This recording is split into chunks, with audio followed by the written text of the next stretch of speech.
everybody. Welcome once again to Thrive, where I believe you were not created to survive, but to thrive. And if you change yourself, you can change your world. This is your host, Alex Sagat. I'm so glad to be with you once again, another week in another episode of Thrive. I want to welcome all of our new subscribers, all of our new family. Welcome once again to Thrive. Every week, I like to take a moment just to say thank you.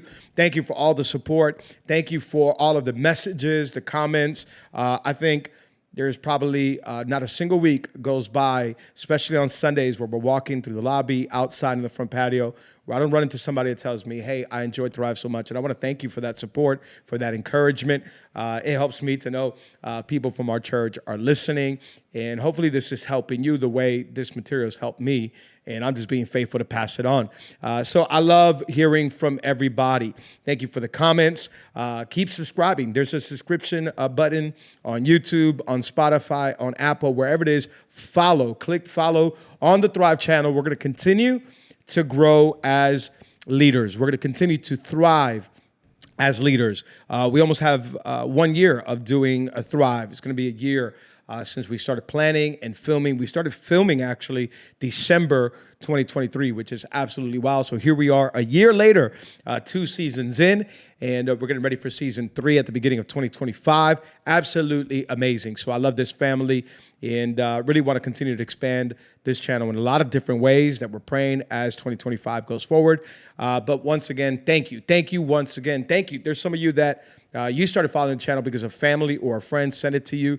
And I've talked to people that way as well who've told me about it. So I absolutely love it. Today, we're going to continue with another just leadership episode. I want to be a better leader. I continue to look for ways to become a better leader. I continue to read. I continue to listen to other podcasts. I continue to go to conferences, whether it's small rooms or big conference meetings, where I just want to get better. And hopefully that's where I am 20, 30, 40, 50 years from now, continuing to get better. I want to have a never arrived mentality. I've never arrived as the best leader. I've never arrived as the one who knows it all. No, I don't have an arrival mentality. I want to continue learning and growing. And so hopefully all of our Thrive family, that's your mentality as well. I don't know everything. I want to get around people that know more than me. I want to be in a room with people that know more than me, that have gone further than me, that have more maturity than me, that have more wisdom than me. And I'm just learning. And every gem and jewel I can grab, I am going to be faithful to write it down, try to apply it in my life, and then pass it on to our Thrive family. So today, it's another episode where I want to share something that helped me as a leader. Today, I actually want to talk to you out of the book of Numbers. As many of you know, I'm a pastor in Miami. If you're watching anywhere else around the world, I hope you come visit us. We have Calvary Church down in Miami, and so it is the best place on the planet. And so as a pastor, obviously, the Bible is the place where I go learn wisdom, knowledge, the path of everlasting life. And so I'm going to speak often from that. If you're not a believer, I would just say tune in, even if you don't believe, because you're into leadership stuff. But I believe the best leader is Jesus. But just listen in, and hopefully this can begin to help you as well. In the book of Numbers, an Old Testament book, God is getting ready to take the people of God into the promised land. And he talks about how some people had a negative mentality, a faithless mentality. And I want you to listen to these verses on what God says, and then how he talks about a person that was different. I want you to pay attention to these verses in Numbers chapter 14, verses 20 through 24, whether you're in your car, in your office, in the kitchen, in the classroom, wherever you're at. If you're listening to this, I want you to just write this down. Numbers chapter 14, verses 20 through 24. You can read it later if you're driving or in school, wherever you're at. Just write it down. I'm going to go back and read these verses because I want you to read them, and I want you to let them simmer in your heart, in your soul. Listen to what God says. It says, the Lord replied, I have forgiven them as you asked. Nevertheless, as surely as I live, and as surely as the glory of the Lord fills the whole earth, not one of these who saw my glory and the signs I performed in Egypt and in the wilderness, who disobeyed me and tested me 10 times, not one of them will ever see the land I promised as an oath to their ancestors. No one who has treated me with contempt will ever see it. That's up to verse 23. God is upset. He's disappointed because the people haven't trusted him. They haven't had faith. They've complained. They've murmured against God. They literally treated him with contempt, treated him lightly. God. And he's like, after I rescued you, after I saved you, after I delivered you, this is how you treat me. And then in verse 24, last verse I'm going to read, he says, but because my servant Caleb has a different spirit and follows me wholeheartedly, I will bring him into the land he went to, and descendants will inherit it. Because he has a different spirit. Today's episode, for the next few moments together, I've titled it, A Different Spirit. A Different Spirit. I think we can either see difficulty in every opportunity, or we can see opportunity in every difficulty. I'm going to say that one more time. As leaders, we can either see difficulty in every opportunity, or see opportunity in every difficulty. What I love about Caleb is that Caleb didn't see difficulty, he saw opportunity. He knows there's challenges. He had gone to spy out the land. If you know a little bit about Bible history and the history of the nation of Israel, they had gone out to spy the promised land. They saw giants, they saw people, they saw fortified cities, and they came back and they say the land was good. In fact, it was exceedingly good, but there's all these oppositions against us. And yet Caleb, he has a different spirit. He's like, yeah, I know there's all these things against us, but I see different. How's your perception? How do you view today? You're in your car, you're maybe already at work, or you're at home, you're in the gym. How do you view life? How do you view what's against you right now in this very moment? The things that are coming to test you, the things against you, the things that are in your path. Maybe today you're in a moment of difficulty. Maybe today it's something that came up in your marriage. Maybe today it's something that came up with your kids. Maybe like me, this morning, your child is having a tantrum and life seems like it's out of control for 30 minutes in the car. What can I do to calm this child down? Maybe today it's another bill. Maybe today it's a health scare. Maybe whatever situation is, how do you see it? Do you see difficulty, or do you see opportunity? Perception, it can be absolutely interesting, and it can dictate our spirit. I've shared this story before, but it's a story I'm never going to forget. I always want to share it because it's a good reminder to me of how my vision can lie to me. What I mean is, I was probably about 8, 9 years old, and I remember I was going to sleep one night, and parents had just already turned off the light, I guess, all that. And I start to look, and in the dark, I see this figure. And I thought, okay, this is it. This is the end of my life. There's a ghost in the room. There's this monster in the room. I'm a young child, and I'm starting to get frightened. I'm starting to get scared because there's something in my room. Something is a bit, like I see this shadow figure. And, I start to panic. I start to say, okay, what do I do? I'm running. I'm like, I'm going to run to my parents' room. But I got to turn on the lights. Something just like, turn on the lights. And I just run for it. And I remember, I don't know how, I mustered up enough strength and bravery, and I run and hit the lights. And what I do, it wasn't a monster. It wasn't a ghost. It wasn't Satan. It was the towel that I had left over my closet. I've shared that story a million times with our church, all to say, be careful, because what you're seeing, it could be either a difficult thing or an opportunity. Don't let your vision confuse you. Don't let your vision stop you. Don't let your vision paralyze you. Today, you may be seeing difficulty. It may just be an opportunity. And if you turn on the light, you'll see that God works out all things for the good of those who love him. That's what I sensed in my heart to share today. That I don't know what you're going through. I don't know what you're up against. I don't know what life has handed you. But if we truly are believers, then I have to have faith that this is going to work out. So I should not be surprised when a difficulty comes up. I should have faith and say, God, I don't know what's going on, but I'm going to trust you that you're in control. You're going to turn this around for my good. So I'm going to wait and see. I've been there. I've lost my mind. I've had panic attacks. I have gone to sleep worried and stressed with anxiety. I have lost my mind. There's been days where I haven't had peace. And as I grow in my faith, as I mature in my faith, I'm not there yet. I'm under construction. But somewhere along the way, I'm starting to learn, Alex, don't you trust God? Alex, don't you have faith? Alex, I thought you're a believer. If I'm a believer, that means I'm going to trust God. And lately, I just feel over the last few years, there's there's more peace in my life. Yeah, something just broke out that's wild. But guess what? He's going to work it all out. I'm not in control of this. God is. All I'm in control of is what I can do, my spirit, how I'm going to carry myself. But how this is going to work out is up to God. I'm going to be faithful to do everything I can do, but God's got control of this. And I just feel like over the last few years, I'm not there yet, but over the last few years, I have this thing where I'm just like, God, this may take a month, this may take a year, this may take 5 years, but I'm gonna look back and be like, look how God worked it out. How's your perception?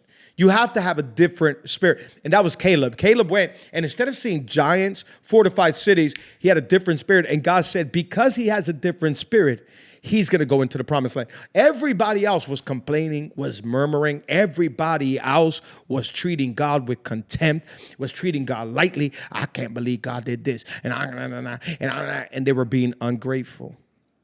Today, are you ungrateful? Today, are you treating God with contempt?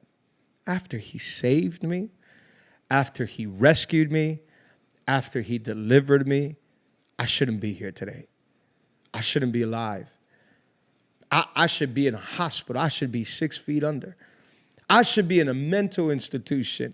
I should have lost my mind with all the opposition, but God has been good. How can I not trust him? I want to have a different spirit. And so I'll finish with a few things that a leader does different. What does it mean to have a different spirit? I want to share just a few points, and then we'll wrap up today. Number one, that means a different spirit sees different. You see different. I want to ask you today, how do you see your marriage? How do you see your relationships? How do you see your city? How do you see your relationships, your friendships? How do you see every opposition against you? A good leader sees it as opportunity. A good leader sees the good things that God has blessed them with. A good leader sees vision, positive vision, faith-filled vision, has hope-filled vision, grace-filled vision. How is your vision today? A different spirit means you have a different set of eyes. I see different. We see opportunity. I'll never forget, we were sitting down in this meeting with different agencies here in our local community in Miami. We work with different government agencies because we have an anti-human trafficking ministry called Embrace that my wife Diana leads. And because of that, we have an opportunity to sit down with different people who are literally on the front lines of rescuing these survivors. And the statistics can be overwhelming when you listen to the amount of people that are enslaved to human trafficking or work trafficking, whatever it may be. And I remember sitting there and maybe after an hour feeling like overwhelmed. But I love that we have a different spirit and we're just like, okay, this is a lot, but we're not going to see difficulty. We're going to see opportunity. It's an opportunity for the church to step up. It's an opportunity for us to figure out, God, give us strategy. How can we rescue more survivors? And so we're not going to see just the challenges. We're going to see opportunity. God, how can you use me in this moment? Instead of getting offended when somebody speaks something about me, I'm going to see an opportunity to grow. Instead of getting mad at every criticism, I'm going to see an opportunity to mature. See different. Whatever's against you today, see it different. Is it really a monster or is it just a towel? See different. It's an opportunity to shine through. Number two, a good or a great leader doesn't just see different. We speak different. We speak different. I don't want to just talk with negativity, with faithlessness. I don't want to be a murmurer. I don't want to be a complainer. Everybody else in the nation of Israel was complaining. Today, maybe you're driving and you're complaining. Maybe you're driving and you're saying some words that are going to be hurtful. Maybe today you're about to speak some negative things that are not full of grace, hope, mercy. Maybe today you've cursed the very same blessing that you asked for before because you're sick and tired of a situation. Be careful how you speak. Your words can get in the way of all God wants to do in your life. I'm going to say that one more time. Your words can get in the way of all that God wants to do in your life. Watch our mouths, because our mouths can be the thing that stop us from receiving all the blessings that God's trying to send our way. And so I've decided in my own life, I want to speak different. I want to speak different. In fact, many times I start speaking by faith, even if I don't feel it. I'm going to start saying, God's going to turn this around. God, and I have to speak myself into faith. Some of you understand what I'm talking about. I'm going to speak myself into faith, into a place of belief. God, I don't feel it. My body doesn't feel it. My mind doesn't feel it. I don't see it yet, but I'm going to speak different. No, God's going to turn this around. No, God is for me. No, God is on my side. Some of you, that's what you need to begin to say today. God is for me. God is with me. God is not against me. God's going to work it all out for the good of those who he has chosen, loved, predestined, elected. That's me. Oh, it's going to work out. God, you're going to work this out somehow, some way. I'm going to look back a year from now, 5 years from now, like I said, but it begins by talking. I'm going to talk. Caleb just said, if God be for us, we can take on these giants. Do you see the grapes that are over there, the wine that is over there? Do you see the milk and honey in the promised land? Oh, there's all these things before us. I'm not going to let my mouth get in the way. So be a person that speaks different about your finances. I know people that are not poor, but they have a poor spirit. And so they speak poor. I'm not saying like you have to be rich. I know all of us have gone through moments in our life where we don't have all that we wish we had. We may not even have what we need for the day. But I'm not going to let that dictate my speech, how I talk. My God will supply all of my needs according to his riches and glory. I'm going to speak different. I'm going to speak with generosity. I'm going to speak with faith. I'm going to speak with intentionality. So number one, you see different. Number two, you speak different. Number three, you sow different. You sow different. The Bible says don't sow sparingly. What I love about Caleb is that with his words, he's sowing into people's hearts encouragement. He's trying to sow faith. He's trying to sow some kind of stir up, muster some strength in them. Today, what are you sowing in people's lives? What you speak, you sow. I'm going to say that one more time. What you speak, you sow. Be a person that sows love.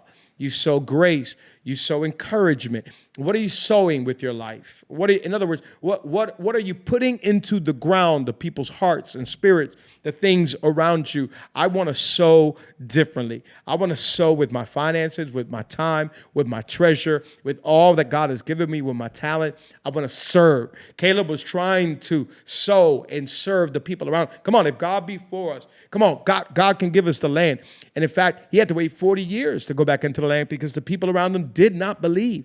I'm not going to be like those. I want to be like Caleb. I want to have a different spirit. I want to see different, speak different, and sow different. In my life, I choose to sow differently. What you sow, you will reap.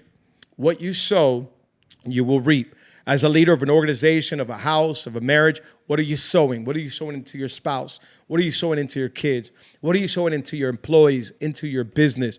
You have to have some ambition. Come on, let's sow with vision. Let's sow with big dreams of what God can do in our lives, in our business, in our church, in our organization, whatever you lead. But be a leader that sees different, speaks different. Number three, sows different. And number four, serves different. Serves different. They were sent as spies, and they were going into the land. And I could imagine maybe Caleb and his friend Joshua, the two leaders that God let go back into the land after 40 years because they both believed God. Maybe they were at a certain point where they were just kind of like, I don't know if we want to go into this land. There's giants in there, but they had faith. And they're just like, you know what? We're going to serve God. We're going to serve God. We're going to be people who believe. We're going to be people who trust. And many leaders, I feel like they don't take the risk. They really don't believe God for their word. Take a risk today. I'm going to serve different. I'm going to serve the people around me. I'm going to serve my organization. I'm going to serve my church. I'm going to serve my relationships different. I want to be a person that serves different. You can either serve reluctantly or you can serve with encouragement. You can either serve with a kind of an attitude of just dragging your feet, or you can serve with cheerfulness in your heart. How are you serving? Joshua and Caleb went into the land. And Caleb came back like, let's go. Many times we're like, I don't know if I want to do this. But you know what? If he sends me, Lord, here I am. Send me. I'll go wherever you are. I'm going to serve different. I'm going to serve believing that God's opening up this door for me. I'm going to serve knowing that these are the people that God has put around me so that I can make a difference in their life with the Spirit of God over me. How do you see? How do you speak? How do you sow? How do you serve? You want to be a different leader? You got to have a different spirit. If you want to have a different spirit, you got to be a different type of leader. I want to be a different leader. I'm going to be a different spirit. I'm not going to serve like, this is just a job for me. We don't serve with an ego mentality. We don't serve with a climb the ladder mentality. We don't serve with a negative mentality. We don't serve with a grudging attitude. Now, in our church, we say we serve with a Jesus mentality. We serve with a humble mentality. We serve with an encouraging mentality. Today, how do you serve? You want to be a great leader? I continue to try to be a great leader. And so I have to have a different spirit. Like Caleb, I want to see different. I want to speak different. I want to sow different. I want to serve different. And number 5, I want to sacrifice different. Joshua and Caleb, for 40 years, they had to wait. The people around them had no faith. The people around them treated God with contempt. They treated God lightly. And because of that, God says, okay, you're not entering the promised land. The only ones that are going to go in are Joshua and Caleb. I'm going to let Caleb go back because he has a different spirit, but he had to wait 40 years. Today, maybe you're in that waiting period. Maybe today the organization is not where you want it to be. Maybe today the marriage is not where you want it to be. Maybe your relationship with your kids is not where you want it to be. Maybe your dreams. I want you to listen for a moment. You're driving. Listen, just pay attention. Maybe today your vision has not come. Maybe you're like, I'm not where I want to be. I thought my business would be so much further along. I thought my family would be so much further along. I thought my life would be so much, my finances. Maybe you're in a waiting period. Can you sacrifice different? Some people in that waiting period, they begin to get frustrated. What happened in Caleb's life that 40 years later, he still had passion, he still had fervence of spirit, he still had an attitude of faith. There was something different about Caleb. I want there to be something different about me. Lord, if 40 years go by, I still want to be the man of God that has passion, that has spiritual ambition, that has faith, that believes. Today, I want to encourage you, sacrifice different.